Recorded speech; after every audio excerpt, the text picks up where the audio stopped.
Unang-una, sinabi ko na noon, nag-appoint siya, nagpumili siya ng speaker na involved sa bribery nakalagay sa isang kaso doon sa Amerika. Klarong-klaro na doon nakita na involved siya sa racketeering and sa bribery. So, ikaw ba, Presidente ka ba, ilalagay mo ba yung ganyang klaseng speaker? Siyempre, hindi na, di ba? So, anong nangyari sa budget natin? Na-racketeering din yung budget natin. Tapos, siyempre, sumabog na. Hindi ako makapagsalita sa Department of Public Works and Highways, pero makapagsalita ako sa DepEd kung anong nangyari. At sinabi ko na sa inyo. Sinabihan na siya, alam niya. In a cabinet meeting, sinabi sa kanya kung anong nangyari sa Department of Education budget.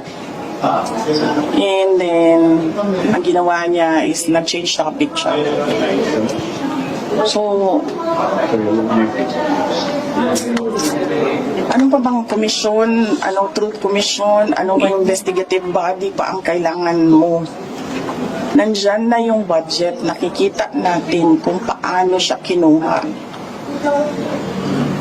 Diba dapat nun, diretso mo na gawin, tanggalin mo na yung speaker mo, ayusin mo na yung, sabihan mo na yung mga kaalyado mo sa House of Representatives, ayusin ninyo yung budget.